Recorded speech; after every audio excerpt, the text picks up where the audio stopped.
Señor,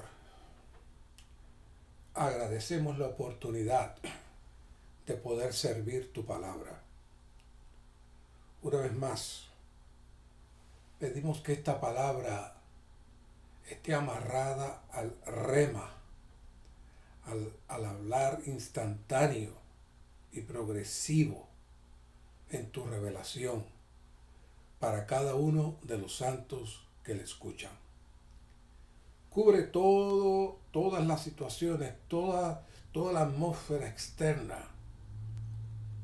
Ata a tu enemigo en todos los lados que intente interrumpir, que intente detener, que intente obstaculizar. Cúbrenos y guárdanos en el tiempo que estemos liberando esta palabra. Gracias, Señor.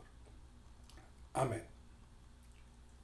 Queridos santos, feliz de estar por aquí con ustedes y hoy iniciamos una serie de mensajes del entrenamiento que se dio para ancianos y hermanos responsables, pero que ahora se abre para la iglesia y se adapta para la iglesia.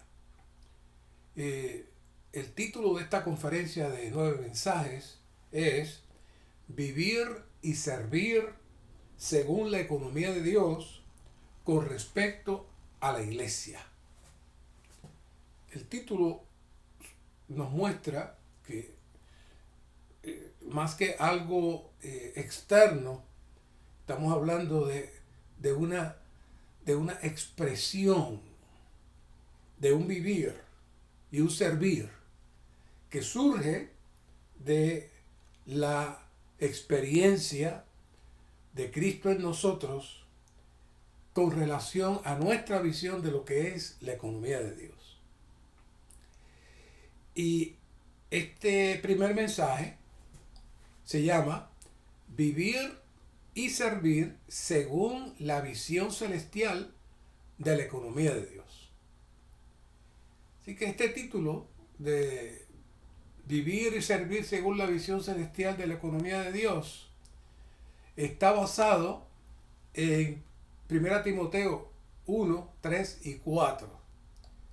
Y de hecho, todos los 9 mensajes salen de 1 Timoteo. Es muy interesante cómo todos estos 9 mensajes van a salir inspirados de 1 Timoteo.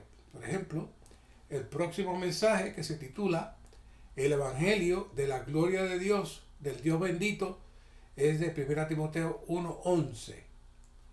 El tercer mensaje, el pleno conocimiento de la verdad, 1 Timoteo 2:4. El cuarto mensaje, la vida de oración apropiada, 1 Timoteo 4:1 y 2. El quinto mensaje, cómo conducirnos en la casa de Dios, 1 Timoteo 3:15 y 16. El mensaje 6, un buen ministro de Cristo, 1 Timoteo 4:6.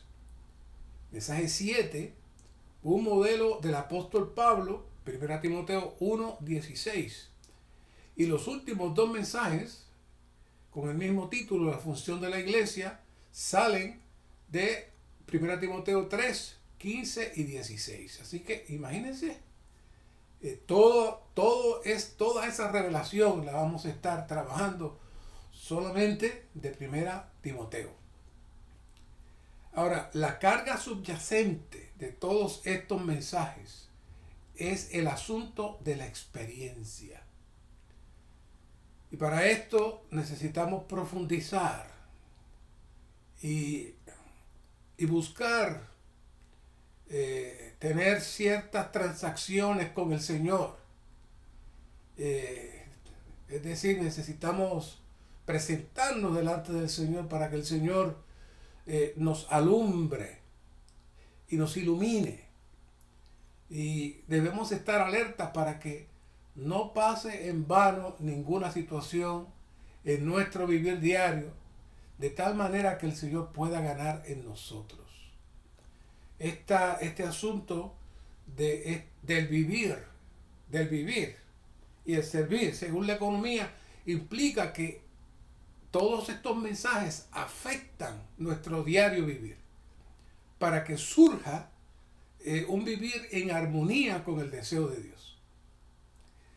En cierta ocasión escuchamos un hermano que mencionó que lamentaba ya en las postrimerías de su vida haber dejado pasar cientos de oportunidades que el Señor le había dado para su crecimiento y transformación. Muchas veces nosotros evadimos esas cosas porque nos tocan nuestro ser, nuestra alma, nuestras emociones, pero son oportunidades que perdemos. Y eso es algo que surge en nosotros constantemente. En el libro Ser un colaborador y un anciano hay una breve cita en la sección Aprender a entrar, a hablar y a experimentar. Esta breve cita dice así: en cuanto a todos los puntos cruciales mencionados, necesitamos aprenderlos de modo detallado y penetrante y dedicar tiempo a estudiarlos diligentemente. He hablado de algunos de estos puntos cruciales antes, dijo el hermano Lee en esta nota, y ustedes también los han oído. No obstante, necesitan aprender a entrar en ellos, a hablarlos y a permitir que sean parte de su experiencia. Esa es la clave de todos estos nuevos mensajes. Que toda esta palabra venga a ser parte de nuestra experiencia, no de nuestro conocimiento, sino de nuestra experiencia. Por eso, cuando escuchamos algo así, necesitamos orar. Necesitamos orar y decirle al Señor: Señor, permítenos a entrar en todas estas cosas que vamos a estar compartiendo sobre el libro de Timoteo, para que las hablemos y las experimentemos, que no se quede una sin que ocurra algo dentro de nosotros. Y de esa manera la palabra rema estará operando en nosotros en cada una de nuestras situaciones. Para esto necesitamos el Espíritu. Y para que el Espíritu opere, debemos orar y pagar el precio de negar nuestra alma. Eso comienza con reconocer nuestra situación. Es decir, conocer quiénes somos en muchas áreas de nuestro ser. Y uno de los problemas más grandes que tiene el Señor con nosotros es que no nos conocemos y no sabemos quiénes somos. Lamentablemente, las personas que están con nosotros más cercanos perciben y saben más de nosotros, de nuestro carácter, de nuestra manera de ser, de lo que nosotros mismos nos conocemos. Siendo así, es difícil para el Señor avanzar. Pero dentro del plan de Dios, en la aplicación de su gracia, para Él mover su economía, la experiencia viene con el trato, viene con el sufrimiento, viene con los procesos, viene con la disciplina, para que en medio de estas experiencias Cristo pueda ser constituido en nosotros. Entonces el Señor, como el Espíritu de realidad, nos guiará a más realidad. El número romano 1, y no voy a tocar todos los temas. Este bosquejo es un bosquejo que puede tener 6, 7, 8, 9, 10 temas diferentes, todos conectados, son puntos, pero son temas para un mensaje separado, cada punto. es inmenso. Así que no me siento contento en solamente leerles. Así que estaré extrayendo las cargas más principales para que luego ustedes con calma puedan leer el bosquejo, van a tener su alimento matutino. Y esta, como siempre, es un abridor solamente para ustedes abrir la palabra. No es mi intención repetirles todo lo que está aquí. Ustedes van a leerlo. Así que no hay mucha diferencia si yo lo leo o ustedes lo leen. Claro, hay algunas secciones aquí que son muy cruciales, que sí las vamos a leer, y algunos puntos de los números romanos también, pero no es que vamos a estar leyendo parte por parte, porque no, es demasiado. Entonces no tendríamos el tiempo para profundizar en detalles que necesitamos y sobre todo armonizar, especialmente los hermanos que han estado escuchando todas estas líneas de mensajes. Lleva para 3 años que estamos hablando. Hay una línea, hay una cadena, y es parte de nuestra responsabilidad. No empezar a hablar, este es el tema nuevo, ya el otro se acabó. No, no, no. Hay una conexión constante, porque es un solo hablar con diferentes facetas. Es como un gran diamante cortado, que usted lo puede mirar por diferentes lados y va a apreciar la belleza del diamante. Así mismo es la palabra, así mismo es el ministerio. Pero si usted se enfoca en una esquina del diamante y se olvida de todo lo demás, entonces ha perdido la esencia y la naturaleza del proceso de entrenamiento que Dios está haciendo con nosotros. Número Romano 1 dice, el único asunto, el asunto singular en el cual deberíamos centrarnos, que deberíamos recalcar y que deberíamos ministrar en el recobro del Señor, es la visión central de la economía eterna de Dios. El tema central de la Biblia es la economía de Dios, y toda la Biblia habla sobre la economía de Dios. Es decir que usted diría, bueno, ya hemos hablado muchas veces de la economía de Dios, sí, pero el enfoque que queremos traer es la aplicación para el vivir y el servir, teniendo como norte la economía de Dios. El primer punto en 1 Timoteo es la economía de Dios.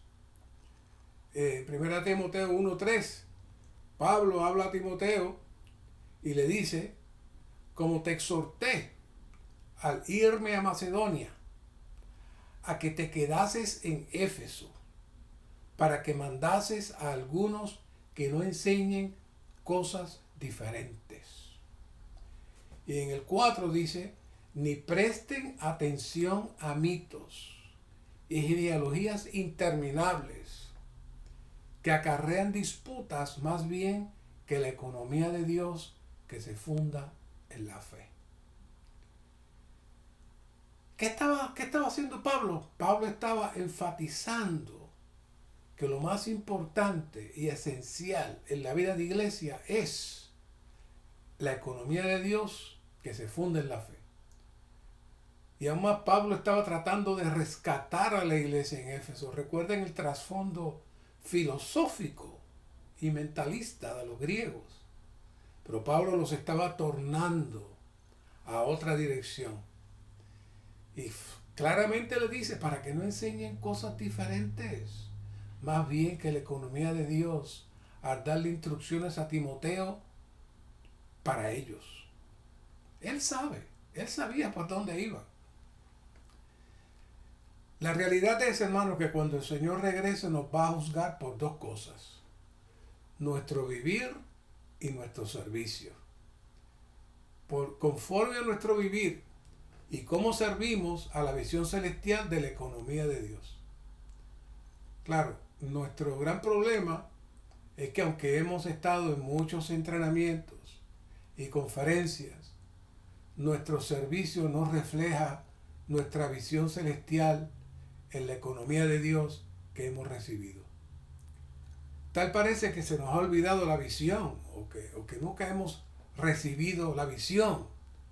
Por lo que debemos orar que por causa de la iglesia, que nos aferremos a toda esta palabra que hemos de compartir esta semana y no las dejemos ir.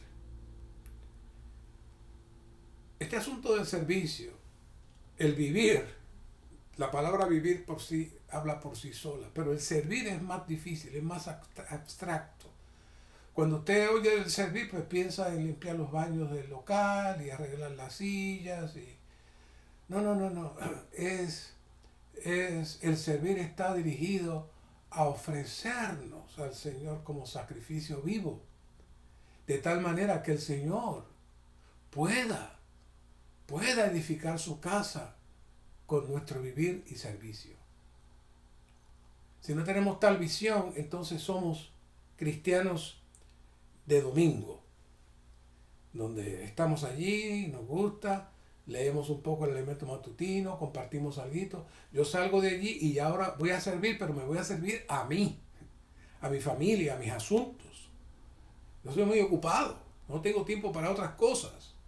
Entonces, vivir y servir según la visión de la economía de Dios es la razón de nuestra existencia. Lo demás es algo pasajero, pero esto es la carga de Dios para aquellos que le han aceptado, le han recibido y le aman. Muchos de nosotros ya hemos escuchado mucho sobre este tema de la economía de Dios, pero la carga no es tanto enseñarle algo nuevo de la economía de Dios. Cualquiera de ustedes se levanta y nos puede hablar de la economía de Dios, sino que seamos infundidos para un nuevo y fresco vivir de esta visión, teniendo como base la economía de Dios. Y para beneficio de algunos que quizás no llevan tanto tiempo entre nosotros, deseamos repasar algunos principios básicos de la economía de Dios que, vuelvo y repito, algunos que han sido bastante consistentes escuchando nuestros mensajes ya tienen un trasfondo y mucha de esta palabra le va a parecer repetitiva, pero sabemos que siempre hay muchos santos que están entrando y están escuchando esta palabra. La palabra economía, yo sé que todo el mundo la conoce en diferentes idiomas, pero es muy conocida, no necesariamente atada a la Biblia, sino a los asuntos administrativos, principalmente en el asunto de las finanzas.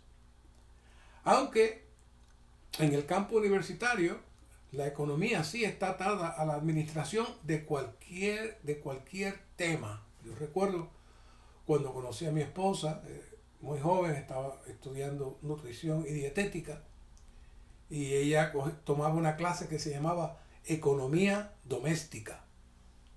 Cuando entré a estudiar esta palabra desde esta perspectiva, me acordé de esa clase que ella tenía, que significa la administración doméstica, y eso es algo secular.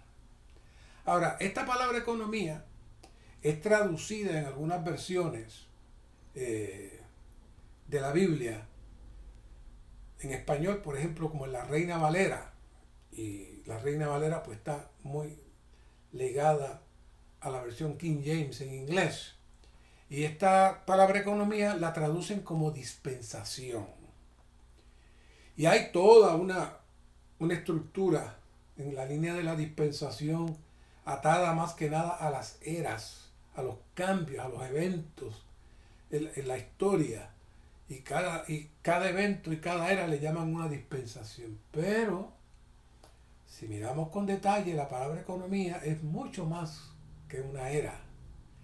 De hecho, la palabra dispensación es muy, muy apropiada.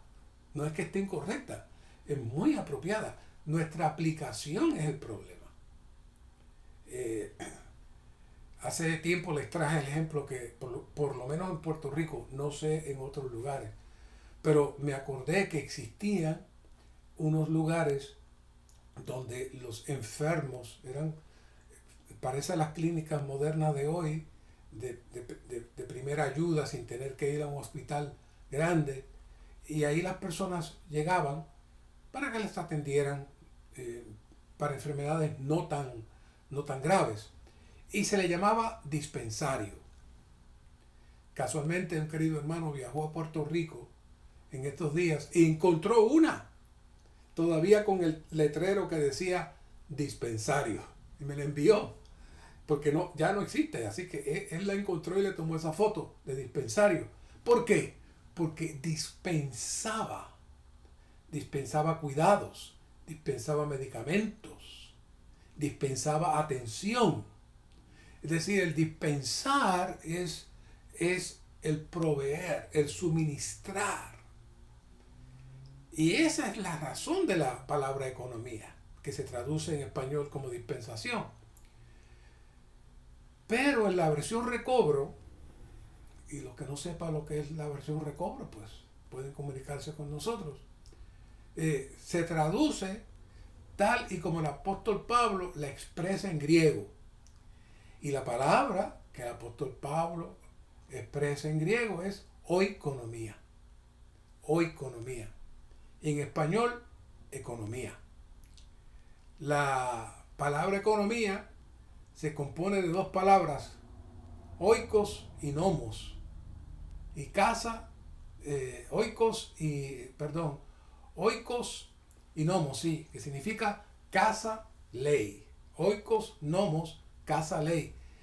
Pero como se traduce es la administración de la casa, las leyes de la administración de la casa, las leyes de la administración del hogar.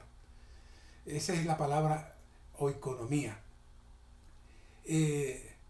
Pero ¿en qué área mayormente, originalmente, se utilizaba la palabra oikonomía?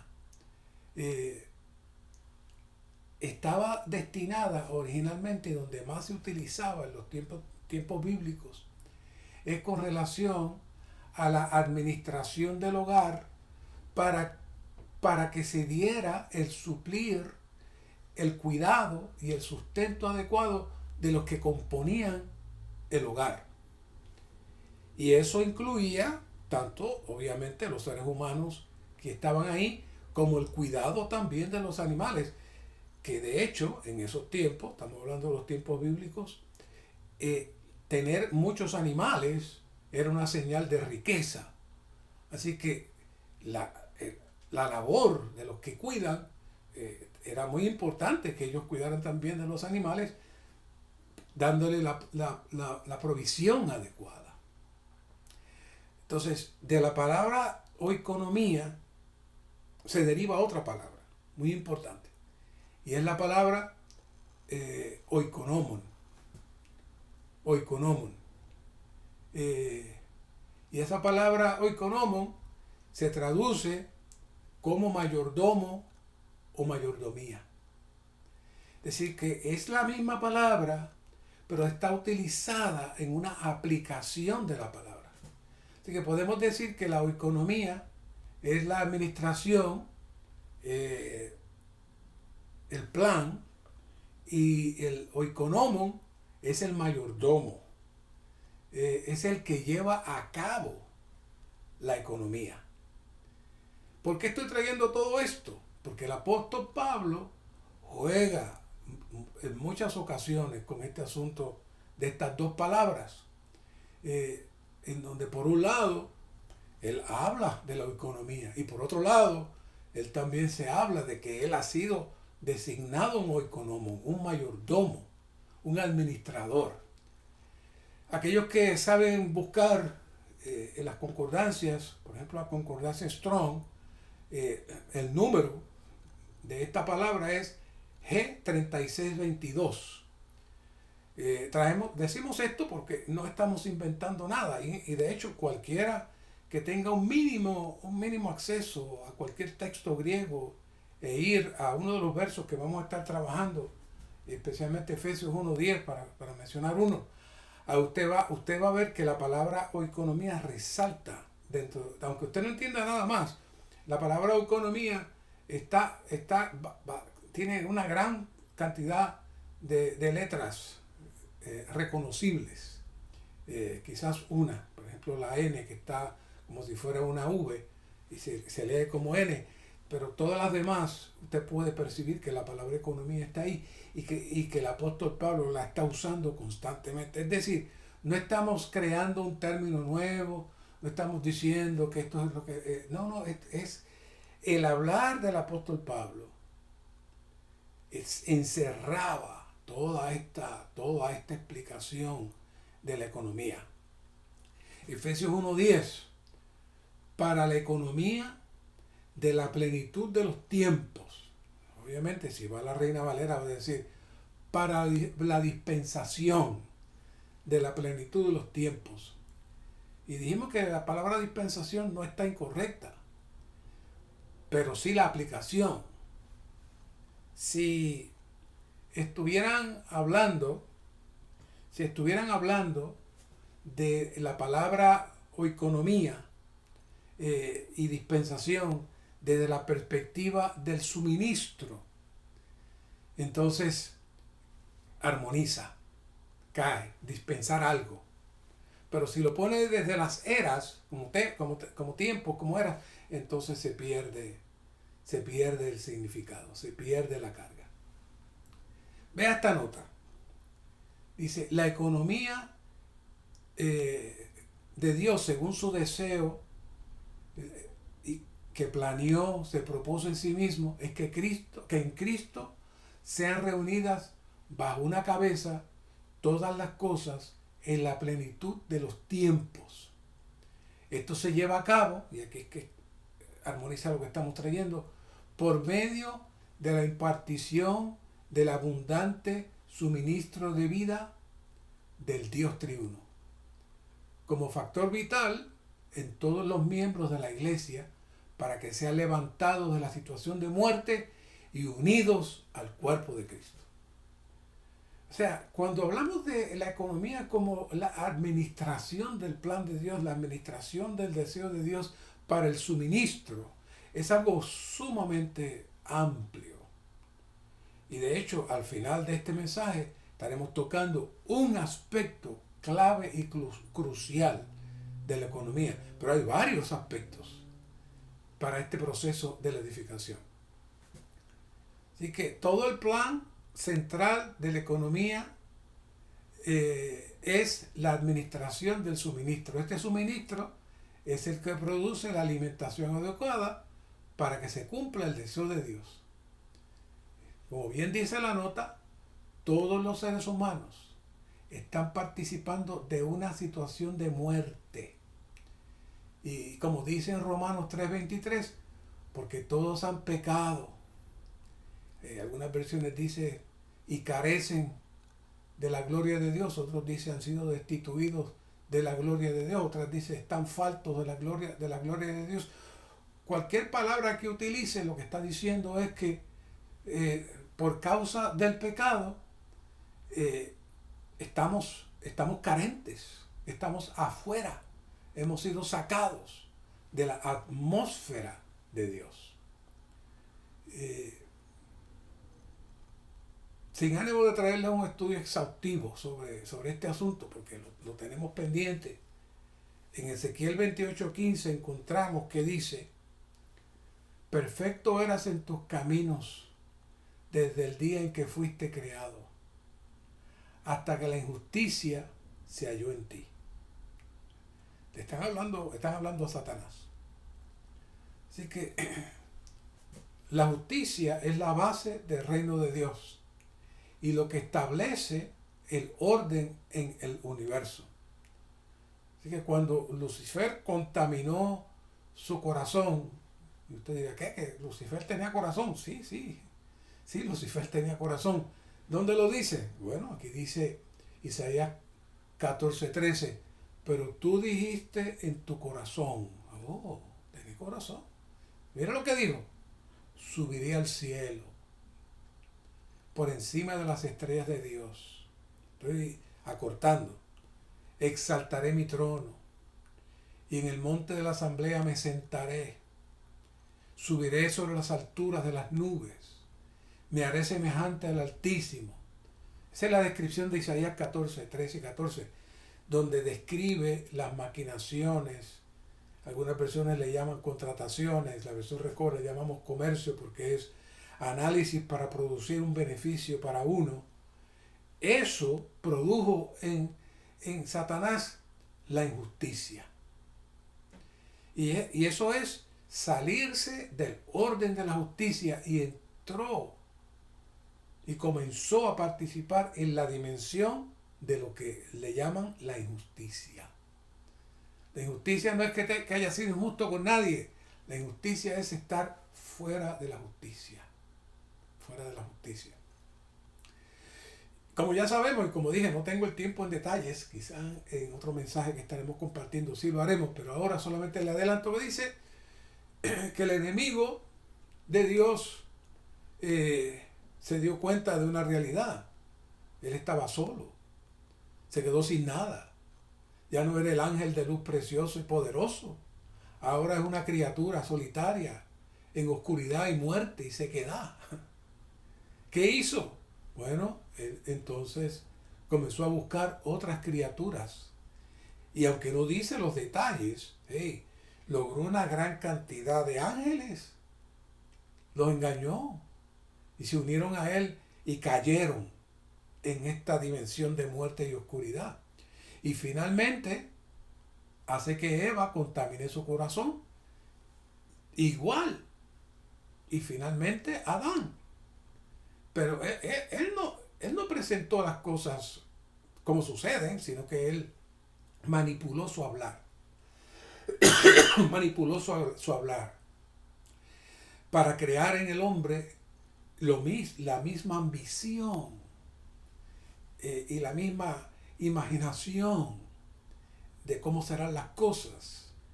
Y ese proceso de activar su alma, contaminar su corazón, lo entra en la injusticia. Eso provoca un caos en todo lo creado.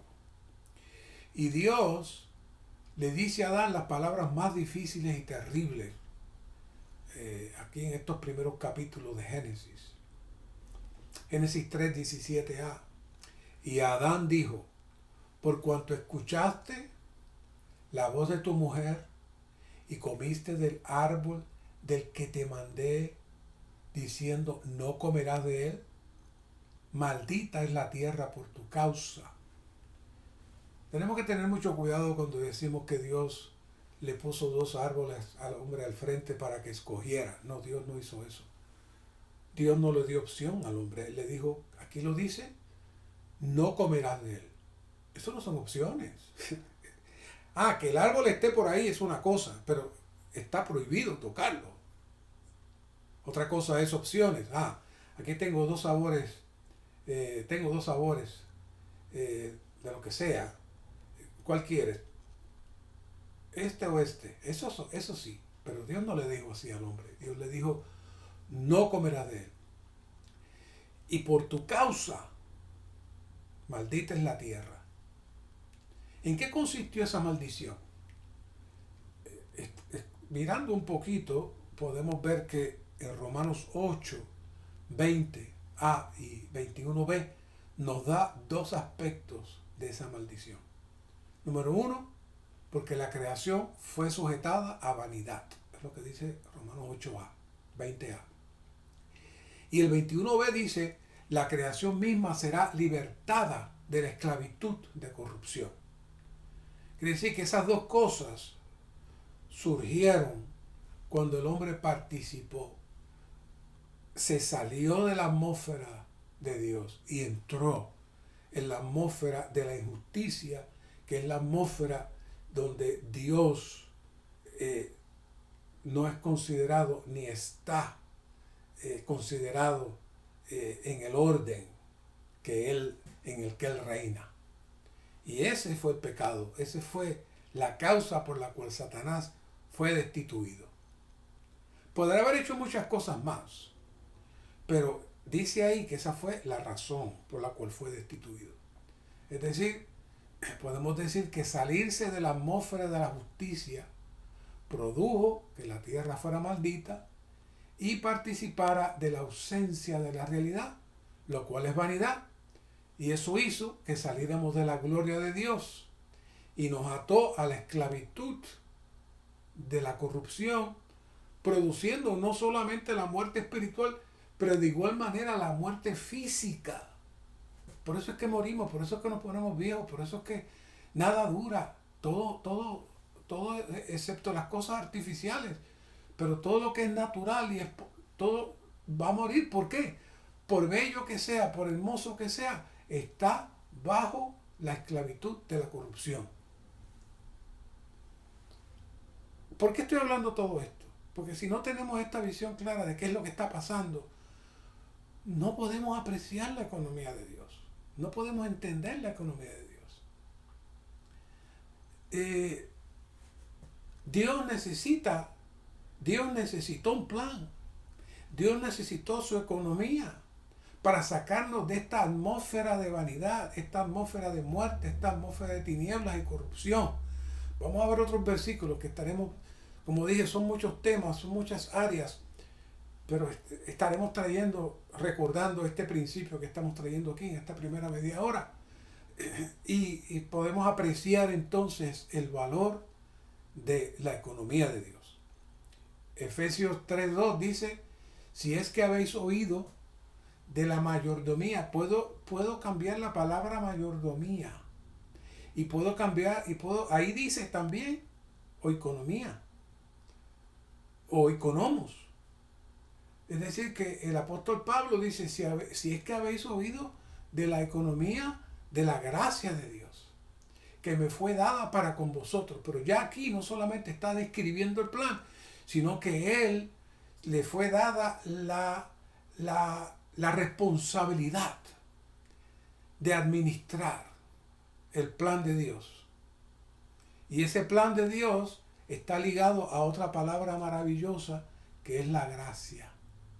Sin tener una visión clara de la gracia, usted tampoco puede entender la economía. Porque la economía lleva a cabo la gracia. Y la gracia, a su vez, cumple la economía. Están atadas una a la otra. Así que la expresión mayordomía de la gracia definitivamente tiene un gran significado y se usan esos dos principios. El auconomos o economos implementa la economía con la gracia. Ahora, les voy a recordar otra vez esto que lo hemos hablado antes. Una nota que hay en Primera de Pedro 5:10 que es maravillosa sobre lo que es la gracia. Ahí donde dice toda gracia, dice toda gracia se refiere a las riquezas del abundante suministro de la vida divina en muchos aspectos, ministrado a nosotros en los muchos pasos de la operación divina efectuada sobre nosotros y dentro de nosotros en la economía de Dios. Eso lo dice aquí, vaya esa nota, es maravillosa. ¿Qué está diciendo? Hey, la gracia no es que todas las cosas le salgan bien, la gracia no es que usted tiene cierta actitud para decir las cosas. No, eso no es. La gracia encierra toda la operación de Dios para distribuir sus riquezas. Y el suministro de las riquezas de la gracia es el plan de Dios que se conoce como la economía. Esto es diferente.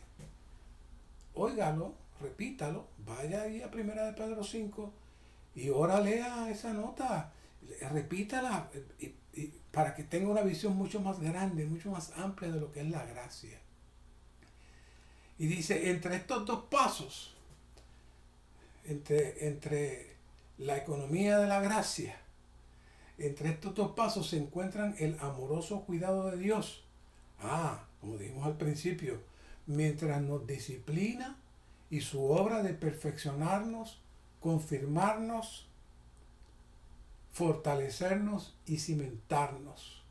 En todos estos actos divinos, el abundante suministro de la vida divina nos es ministrado como gracia en diversas experiencias. Entonces, ¿qué es la gracia? La gracia es el suministro de las riquezas de las riquezas de Dios mismo suministrado a nosotros en la operación de la economía. Así que estamos entrando en un vocabulario diferente, nuevo, fresco, que se da aquí. Por eso enfatizamos que las riquezas del abundante suministro de la vida divina, que es la gracia, es la misión encomendada para administrar estas riquezas. ¿Para qué? Para la consumación de la economía de Dios.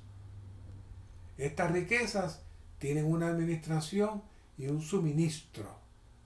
Vamos a ver un bloque de versos que nos hablan un poquito más claro sobre este asunto. Efesios 3:8. A mí, que soy menos que el más pequeño de todos los santos, me fue dada esta gracia de anunciar a los gentiles que las inescrutables riquezas de Cristo. Todos hemos escuchado eso y oímos que dice gracia, pero nuestro concepto de gracia es muy pequeñito, pero sin embargo, la gracia, es el contenido de todas las riquezas de Dios. Y Pablo se le dio esa misión. Él era el mayordomo para él administrar esas riquezas. Como evangelio, como buena nueva, como predicación a los que están en muerte. Esa es la primera. El 3:9. Y de alumbrar a todos. ¿Para qué? Para que vean cuál es la economía del misterio escondido desde los siglos en Dios que creó todas las cosas. Aquí se unen las dos expresiones, las inescrutables riquezas de Cristo y la economía del misterio. ¿Cuál es la relación? Bueno, la meta final del misterio de la economía es suministrarnos las inescrutables riquezas de Cristo. ¿Con qué propósito? Vamos al próximo versículo. Dice el 16. Para que os dé, conforme a las riquezas de su gloria. Recuerda que dijimos que estábamos todos destituidos de la gloria. Pero ahora nos están introduciendo otra vez, a través de la gloria, mediante el rico suministro de las riquezas de la gracia. Por eso es que esta administración está tomando cuidado ahora de los componentes de la casa de Dios. ¿Para qué? El ser fortalecido con poder en el hombre interior por su espíritu. Para ser fortalecidos con poder en el hombre interior por su espíritu, el suministro del espíritu transmite a nosotros las riquezas de su gloria, las cuales comprenden que las inescrutables riquezas de Cristo, que son las riquezas de su gracia. Ahora bien, voy a tratar de ser rápido porque me falta bastante todavía, pero nunca habíamos hecho esto antes de este Efesios 1. Hay muchos otros capítulos para hablar de estas riquezas de la gracia, pero Efesios 1 es un capítulo que de cabeza a pie encierra toda esta suministración de la gracia. Y voy a moverme rápido. Estamos en el capítulo 1, así que en el 3 dice, nos bendijo con toda bendición espiritual en los lugares celestiales. Ahí empezó la distribución de estas riquezas de la gracia, número 1. Número 4, el versículo 3, leímos el 3, vamos al 4, vamos a seguir 3, 4, 5. 4, otro aspecto de la gracia, nos escogió en Él para que fuésemos santos delante de Él en amor. Eso es otro aspecto de la riqueza de la gracia. 5, nos predestina para que seamos sus hijos, es decir, nos hace partícipe de su naturaleza divina, como se afirma en 2 de Pedro 1:4. 6, nos agració en el amado. 7, para redención por su sangre. Ser agraciado en el amado comprende lo siguiente: nos redime por su sangre, el perdón de los delitos según las riquezas de su gracia. Aquí lo dice. Estamos esperando que las riquezas de gracia sea otra cosa. No, es toda la operación de la economía de Dios, desde el llamado, la predestinación, la elección, la redención, todo eso. Le repito el 7, versículo 7. Para redención por su sangre, el perdón de los delitos. ¿Qué dice? Según la riqueza de su gracia. Todo lo que estamos citando son las riquezas de la gracia. 8. Nos hace sobreabundar. ¿Ah? Toda sabiduría y prudencia. 9. Dándonos a conocer el misterio de su voluntad. Ahí entró la economía. 10. Para la economía de la plenitud de los tiempos que en Cristo sean reunidas bajo una cabeza todas las cosas. Ese es otro aspecto de la riqueza donde estamos siendo entrados. 11. Somos designados como herencia. Venimos a ser el tesoro especial de Dios. 12. A fin de que seamos para alabanza de su gloria. Imagínense, nosotros alabanza de su gloria. 13. Fuimos sellados con el Espíritu Santo. 14. Las arras, como las arras de nuestra herencia, hasta la redención de la posesión adquirida, es decir, nuestra glorificación. Ya me puedo ir, ya puedo terminar el mensaje. Todo eso es la operación de la economía de Dios mediante la aplicación de la gracia. Es maravilloso, es maravilloso. Claro, una vez que nuestro espíritu, con el espíritu, recibe tal suministro de la riqueza, tiene un lugar, tiene una posición para poder tomar dominio y poder entrar a vivir y a servir conforme a la economía de Dios. El 3.17 entra en otro bloque de versículos dentro del mismo capítulo. Es como que te graduaste aquí, pero este es el plan para que Cristo haga su hogar en vuestros corazones por medio de la fe, a fin de que arraigados y cimentados en amor. ¿Qué es eso? Oh, una vez que las riquezas de la gracia fluyen en nosotros y nosotros nos sometemos a toda la operación de la gracia, Cristo tiene la puerta abierta para entrar en nuestros corazones, que es el gran problema que tiene Dios. Nuestro corazón no es absoluto para Dios, pero aquí ya está profetizando y está diciendo que Cristo haga su hogar en nuestros corazones. Y entonces vamos a echar raíces y vamos a estar cimentados. ¿En qué? En Dios, que es amor, que es la esencia de Dios mismo. ¿Recuerdan cuál fue la ofensa de Satanás? Lo que provocó la destitución de Satanás y que perdió todos sus privilegios, que se encontró injusticia en su corazón. Pero ahora, ¿qué está haciendo el Señor? Él desea entrar a nuestro corazón para sacar todo lo que no es Dios y toda la injusticia se reemplace con Cristo como nuestra justicia.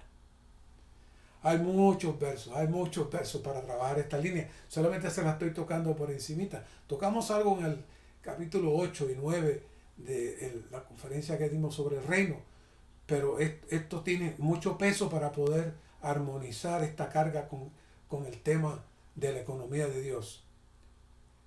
El 3.18, seáis plenamente capaces de aprehender, no de aprender, sino de aprender, agarrar, absorber, tener, con todos los santos, cual sea la anchura, la longitud, la altura y la profundidad. ¿De qué?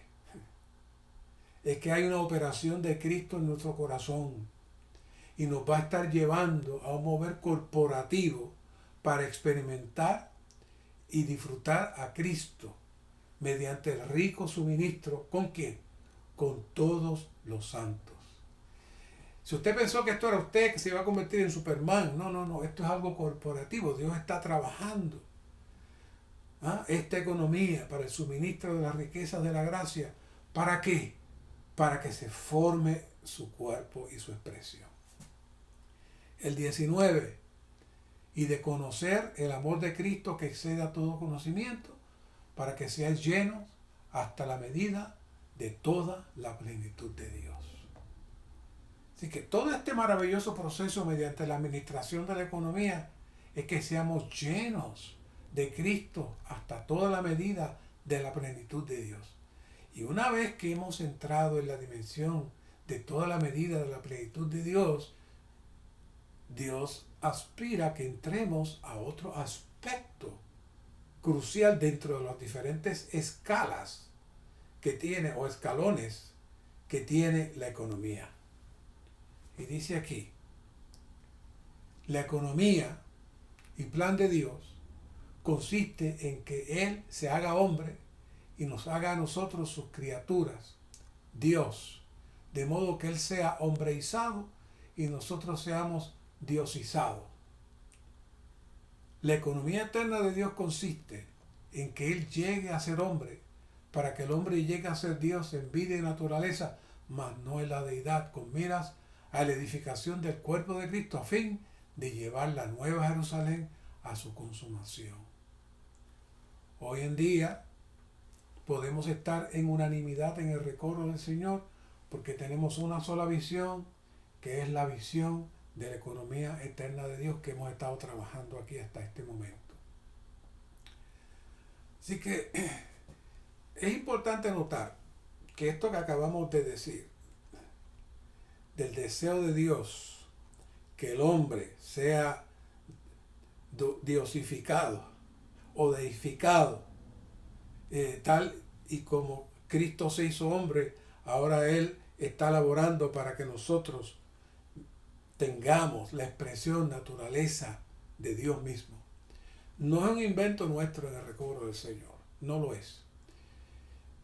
Si usted busca referencias, va a encontrar que este principio comenzó desde el siglo II y se elaboró y desarrolló hasta el siglo V. Y se le llamó deificación y también se le conoce en la teología como teosis. Y esto tiene muchas raíces dentro del pensamiento cristiano, dentro de los primeros que entraron a estudiar la Biblia.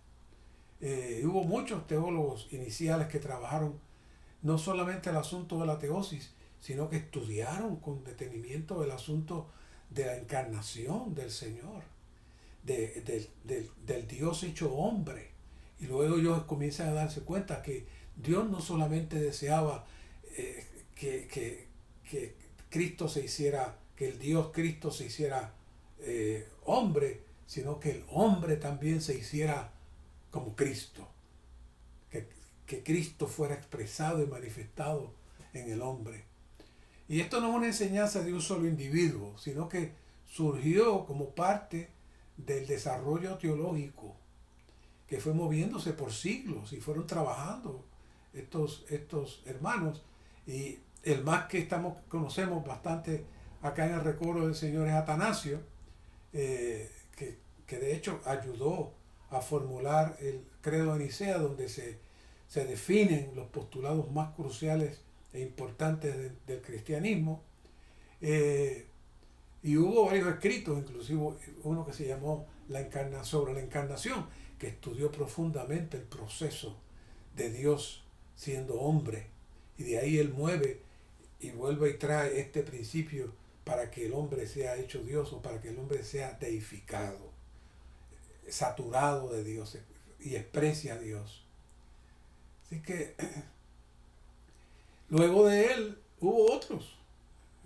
En esta referencia habla de los padres capadocios, un tal Basile el Grande, Gregorio de Nisa, Gregorio Naciano y otros teólogos orientales estuvieron elaborando sobre este asunto de la teosis. Pero todo esto llegó un momento inclusive en un periodo de la Iglesia católica que comenzaron a perseguir a todos los que hablaban estas palabras. Y muchos de ellos fueron tomados presos, etc. Pero todo eso desapareció.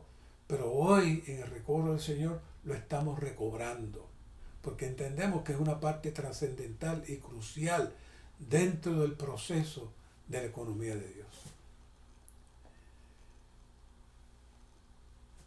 el hecho de que lleguemos a ser Dios en vida y naturaleza, más no en la deidad, y cuando hablamos de la deidad se refiere a la Trinidad como tal, o sea, no es que vamos a ser parte de la Trinidad, fue iniciado por Dios el Padre en la eternidad pasada al escogernos para que seamos santos, predestinados, y aquí utilizamos una palabra, filiación, es decir, hechos hijos.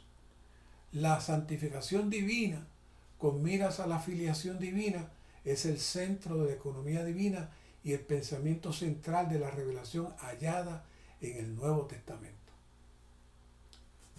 Luego, el proceso para Dios llevar a cabo esto se da en lo que llamamos la santificación. La santificación equivale a ser hechos santos, lo cual consiste en ser apartados. Ser santos es ser apartados para Dios y saturados de Dios, quien es el santo. Y Dios, el santo, es diferente y es distinto de todo lo común. No se acuerden, o sea, no se olviden de la narración que hice, cómo Satanás se apartó de la justicia y la atmósfera de Dios y no creó, sino que entró en un ambiente en donde él poco a poco ha ido capturando más y más y entrándolo en ese ambiente de la injusticia.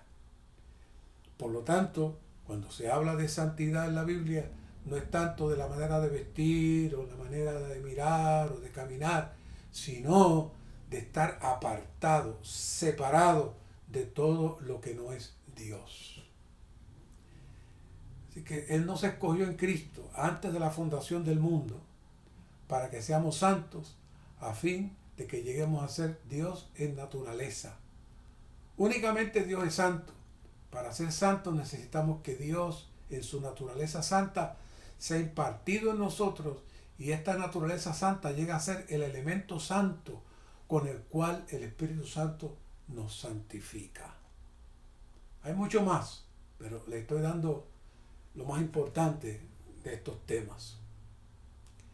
Así que Dios nos escoge, nos predestina para separarnos. ¿Separarnos de qué?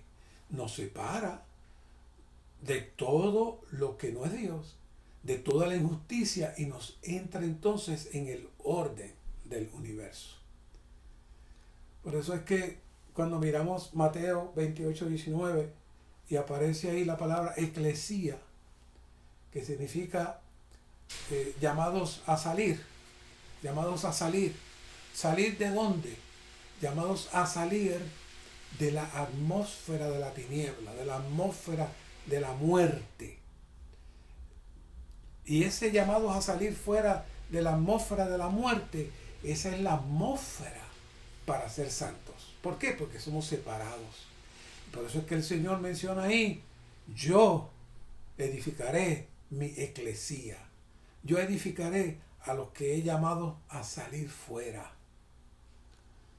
Brevemente les traigo que esta palabra eclesía, que hemos escuchado desde mucho antes en nuestra vida cristiana, resulta que es una palabra que era conocida en la antigüedad entre los griegos, porque significa llamados a salir. Y era utilizada antes que Cristo la usara entre los romanos, cuando querían citar a sus asambleas en el Senado romano, y entonces decía, bueno, hay una eclesía, es decir, hay una llamada a salir fuera de sus casas y fueran al centro. Entonces, pero la palabra se degrada y comienza a utilizarse como asamblea. Es decir, cuando hablaban, tenemos una eclesía, tenemos una asamblea. Desgraciadamente, cuando Cristo trae la palabra eclesía, no la hace desde el contexto de la asamblea, ni está pensando en las reuniones de los domingos en los diferentes grupos cristianos. El Señor está hablando de salir de la tiniebla, salir de la muerte, salir de la atmósfera de la injusticia y entrar en la atmósfera del orden de Dios, que es donde el Señor edifica su casa y edifica su iglesia y es la base de la economía. entrando ya un poco más avanzado, afirmamos que la santificación es el hilo que sostiene, porque cada paso de la obra de Dios con nosotros consiste en hacernos santos. La economía eterna de Dios es realizada por la santificación que el Espíritu efectúa. Hay un trabajo constante del Espíritu en nosotros, de la operación del Espíritu en nosotros. La santificación divina, en cuanto a la manera de ser, es realizada por Cristo como Espíritu que vivifica, santifica y habla. Cristo, como Espíritu vivificante, santifica a la iglesia, purificándola conforme al lavamiento del agua en la palabra. Según el concepto divino, el agua en Efesios 5:26 se refiere a la vida de Dios que fluye, la cual es tipificada por una corriente de agua. Ahora estamos en este proceso de lavamiento a fin de que la iglesia sea santa y sin defecto. Este asunto de la santificación, y ya hablamos de lo que es el suministro y lo que es la suministración de las riquezas de la gracia, que es una operación completa que empieza desde el llamado de Dios y va a finalizar en la glorificación, pero esto se da mediante este suministro, mediante el recibir Cristo como nuestro alimento en el Espíritu que nos constituya y nos sature de Él mismo hasta que le expresemos. Por eso decimos que una gran porción de la carga de la economía es que el hombre exprese a Dios, manifieste a Dios y sea como Dios. No en el elemento de autoridad, sino en el elemento de la constitución de Dios mismo mediante este rico suministro constante. Y los que han estado escuchando estos mensajes por algo tiempo, ya saben que hemos hablado de este versículo, pero lo quiero insertar aquí, que es Éxodo 28:41, donde le están hablando de las diferentes vestiduras de los hijos de Aarón, y después que describen las vestiduras, dice, con ellos vestirás a tu hermano Aarón y a sus hijos con él, y los ungirás, los consagrarás, los santificarás para que sirvan como sacerdotes. Fíjense las 3 palabras claves aquí, 4 palabras claves: ungir, consagrar, santificar y servir. Esa es la carga de este mensaje. ¿Por qué es la unción? La unción es el correr del río del Espíritu, tipificado como el aceite que se ponía en la cabeza del sacerdote y se iba moviendo por todas las vestiduras, como habla en el Salmo 133. Ese ungir es el fluir interno que hemos estado hablando hasta ahora, de Dios que se suministra a nosotros. ¿Para qué? Para infundirnos de Él mismo. Una vez que Dios se infunde en nosotros, entonces nos consagra. Yo sé que ustedes han escuchado mucho la palabra consagración, y los que quieran un poco más, hablamos mucho de estos temas en el pasado, pero la palabra consagración aquí lo que está diciendo es que una vez que permitimos que el Señor nos inunde, nos llene, nos sature de lo que Él es, entonces nos consagra. ¿Qué es ser consagrado? La diferencia entre consagrado y santificado es que la consagración te elige para una función específica. La consagración te elige para una función específica. Y una vez que somos consagrados y somos elegidos para una función específica, entonces nos santifica. Es decir, nos separa exclusivamente para su uso personal. Así que usted puede decir ahora, Señor, yo me consagro a ti, pero si usted no ha permitido que la unción trabaje dentro de usted, esa consagración es suya. Pero esta consagración no la hace usted, esta consagración la hace Dios después que ve la unción. Y una vez que está la unción, nos consagra y luego nos santifica. ¿Para qué? Para que me sirvan como sacerdotes. Y ese servicio, ¿de dónde sale? ¿Qué opera? Es el producto del rico suministro del Espíritu dentro de nosotros. Necesitamos buscar este fluir constantemente. Así que este verso contiene todos los elementos presentados en este mensaje en cuanto a la operación de la economía de Dios. ¿Para qué? Para llevarnos al servicio sacerdotal. No se olviden, Éxodo 28:41.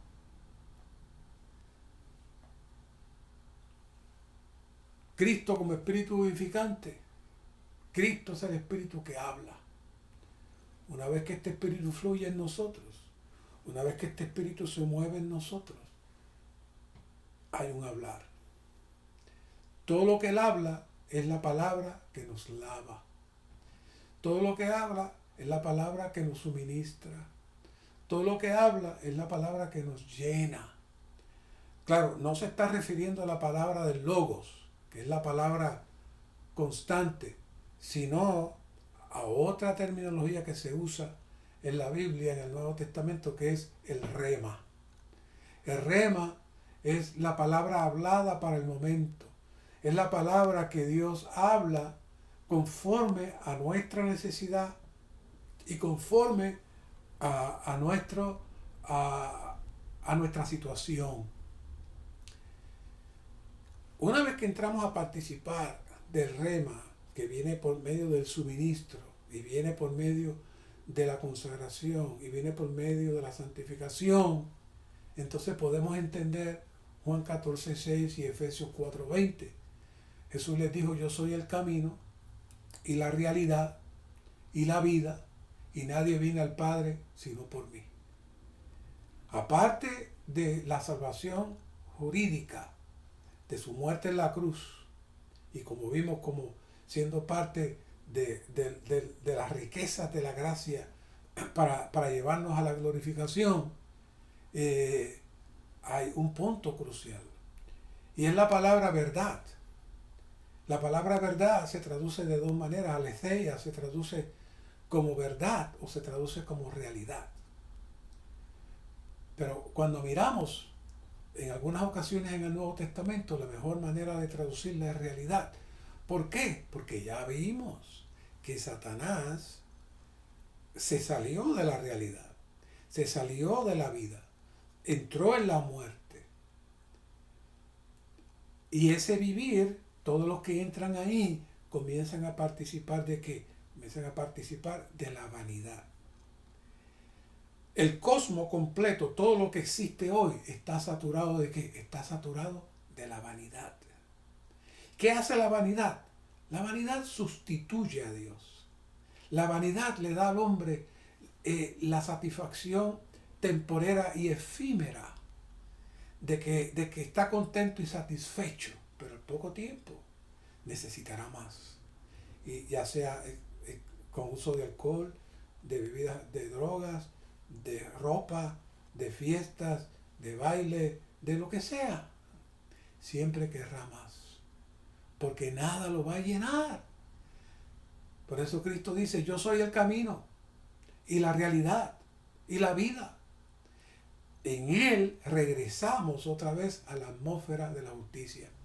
Efesios 4:20, mas vosotros no habéis aprendido así a Cristo.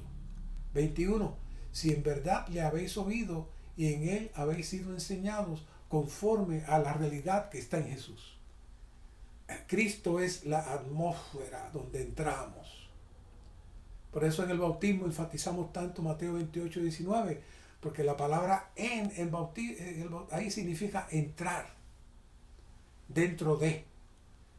No es solamente en el nombre, sino que dentro del nombre del Padre, dentro del nombre del Hijo, dentro del nombre del Espíritu. Y cada una de ellas, el nombre se refiere a la persona, y lo que está diciendo es que el bautismo es la puerta que nos entra en la dimensión de la realidad. Por lo menos tenemos la capacidad de hacerlo, y necesitamos ser ejercitados y perfeccionados para tal experiencia. Así que necesitamos permitir que el agua del Espíritu fluya en nosotros Esta agua del Espíritu que fluye en nosotros llega a través de ¿qué? Llega a través de la palabra. Llega a través de nosotros tomar al Señor como nuestro alimento en la palabra diariamente, a través del ministerio, a través de estos mensajes. Usted es nutrido y usted es abastecido y usted es repleto para que Dios logre su propósito y su economía. Toda esta palabra es maravillosa. Así que necesitamos aprender a orar. Y nuestras oraciones, dice aquí, deberían ser el anhelo por el hablar del Señor, lo cual nos capacita para cumplir la meta de su economía eterna, conforme al deseo de su corazón, que es tener su filiación divina, es decir, ser hechos hijos. Estamos en ese proceso. Cuando la transformación de nuestros cuerpos surja, se completará la filiación, se completará el proceso de ser hechos hijos. Pero estamos siendo ya. El Señor está trabajando de adentro hacia afuera. Así que en un sentido práctico, dice este punto, la presencia del Señor es uno con su hablar. Siempre que Él habla, su presencia es real para nosotros en nuestro interior. El hablar de Cristo es la presencia misma del Espíritu vivificante. Y cuando Cristo habla, Cristo está hablando constantemente. Claro está, si usted no busca la palabra, si usted no se reúne, si usted no escucha mensajes, si usted no lee, entonces no va a escuchar al hablar. No es que Él no esté hablando, Él está hablando constantemente, pero si usted se nutre de muchas otras cosas y se entretiene con muchas otras cosas porque usted entiende que trabaja mucho y que usted necesita tener un tiempecito de diversión, de cosas, mire, su espíritu se va a amortecer y usted va a perder el hablar de Cristo. El hablar del Cristo que mora como espíritu vivificante en nosotros es el agua que purifica, la cual deposita un elemento nuevo en nosotros para reemplazar el viejo elemento en nuestra naturaleza y manera de ser. Esta limpieza metabólica causa un cambio en vida genuino interior, lo cual es la realidad de la santificación en cuanto a nuestra manera de ser y la realidad de la transformación. Eso es lo que estamos hablando, de la unción que baja. Aquí está descrito, es la operación metabólica del Espíritu dentro de nosotros cuando nos abrimos al hablar de Dios. En Hechos 26, 18 dice, nos revela el contenido de nuestra comisión divina de servir según la visión celestial de la economía de Dios. Y necesitamos orar sobre este contenido pidiéndole al Señor que lo haga nuestra experiencia y realidad a fin de que podamos introducir a otros en esta experiencia y esta realidad.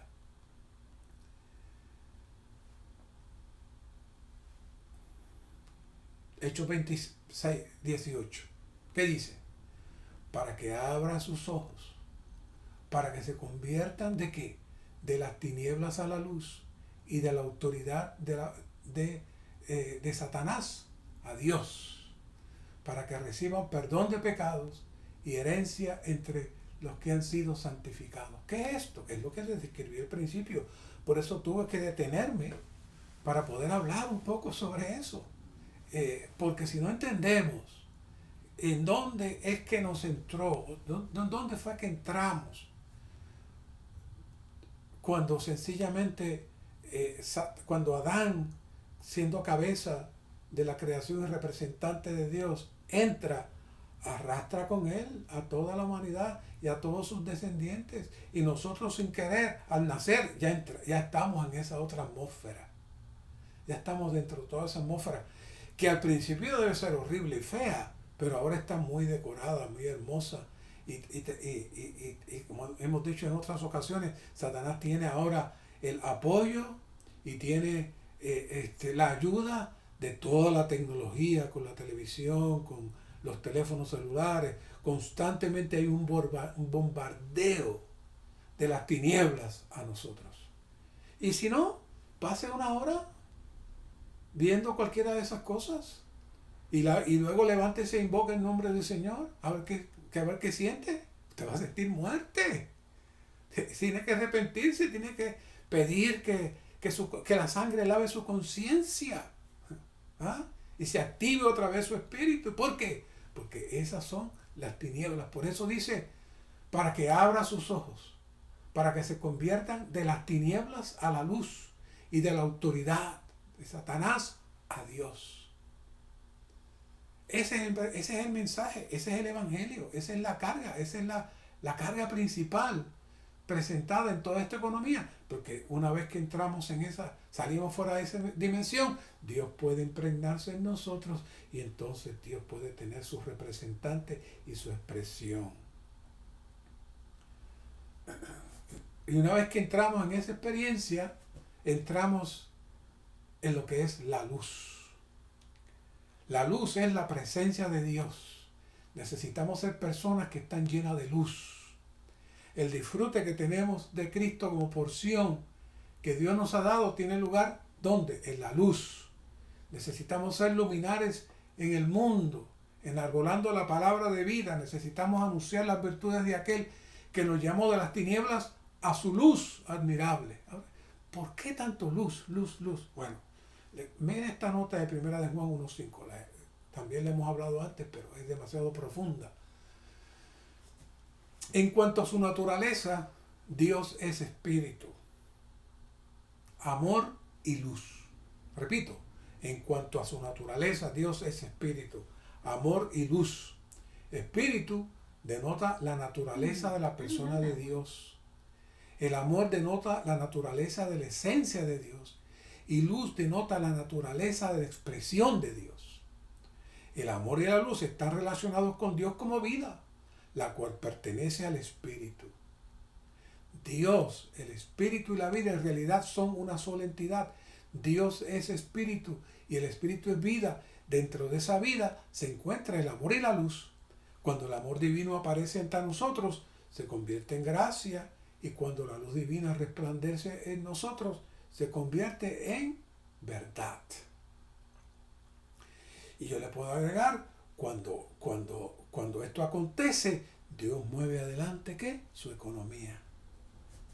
Por eso es que leímos en Hechos 26:18, para que se conviertan de la autoridad de Satanás a Dios, de las tinieblas a Dios.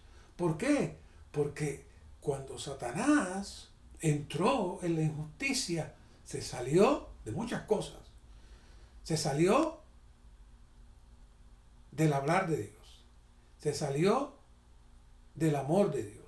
Se salió de la vida de Dios. Se salió de la realidad de Dios. Y se salió de la luz. ¿Qué quedó? Quedó nada. Y todos nacimos dentro de esa nada. Y ahora el Señor está resplandeciendo en nosotros. Por eso este énfasis en este bosquejo del asunto de la luz. El punto más elevado en nuestra experiencia espiritual es tener un cielo despejado con el trono encima del mismo. Tener el trono sobre el cielo, sobre un cielo despejado, equivale a darle al Señor la preeminencia en nuestro ser y la posición más elevada y preeminente. Hermano, hace mucho tiempo leí este versículo y tuve una visión real, la vi en mi espíritu. Vea, Ezequiel 1:26, por encima de la expansión que estaba sobre sus cabezas, se veía la semejanza de un trono. Se está hablando de los seres vivientes. Entonces, la expansión está hablando de los lugares celestiales. Entonces, por encima de la expansión que estaba sobre sus cabezas, se veía la semejanza de un trono que tenía la apariencia de piedra de zafiro, y sobre la semejanza del trono había un ser que tenía la apariencia de hombre sentado sobre él. ¿Qué era eso? Oh, si estamos bajo un cielo despejado con el trono encima del mismo, la autoridad genuina estará con nosotros a fin de llevar a otros a estar bajo la autoridad de Dios. ¿Qué es tener un cielo despejado? ¿Qué es estar viendo el trono? Oh, eso es tener nuestra conciencia limpia. Eso es ser uno con Dios y Dios y nosotros, Dios con nosotros y nosotros con Dios, sin nada que nos separe. Esa es la atmósfera de la realidad que estamos hablando, que es la meta de esta economía. Nuestro supremo amor por el Señor nos califica, nos perfecciona y nos equipa para hablar por el Señor con su autoridad. Estos asuntos del supremo amor es otro tema. El gran problema es que nuestro corazón, como dijimos al principio, no es 100% para el Señor. Lo compartimos, como hizo el pueblo de Israel. Querían darle sacrificios a Dios, pero también tenían ídolos. Había otras cosas que amaban y Dios no pudo progresar con ellos. Y Dios no puede progresar con muchos de nosotros por causa de nuestra mixtura. Así que toda esta palabra maravillosa nos tiene que llevar a un arrepentimiento profundo. Nos tiene que llevar a una realidad profunda. Por eso les decía que este bosquejo tiene una cantidad de temas, pero todo se condensa en la aplicación de Dios a nosotros para consagrarnos, para santificarnos, de tal manera que podamos servir apropiadamente. El último punto dice, el hecho de que seamos santificados para la filiación divina finalmente llega a su consumación en la Nueva Jerusalén como ciudad santa y la totalidad de la filiación divina. Esta es la máxima consumación de que Dios llegará a ser hombre en la carne para que el hombre llegue a ser Dios en el espíritu, a fin de obtener un gran Dios hombre corporativo con miras a la expresión corporativa, la gloria del Dios triuno. Señor, danos tal visión. Abre, Señor, abre el firmamento, abre los lugares celestiales en nuestro espíritu para poder ver, percibir y ser administrados por tu trono en medio de esta economía. Cumpla tu deseo, cumpla tu propósito, llévanos adelante para que tu ciudad santa, que es la incorporación de todos los redimidos y regenerados que tienen un solo corazón para ti, puedan expresarte. Gracias por esta palabra y llévanos, Señor, al vivir y al servir, amados y guiados por tu economía. Gracias, Señor. Amén.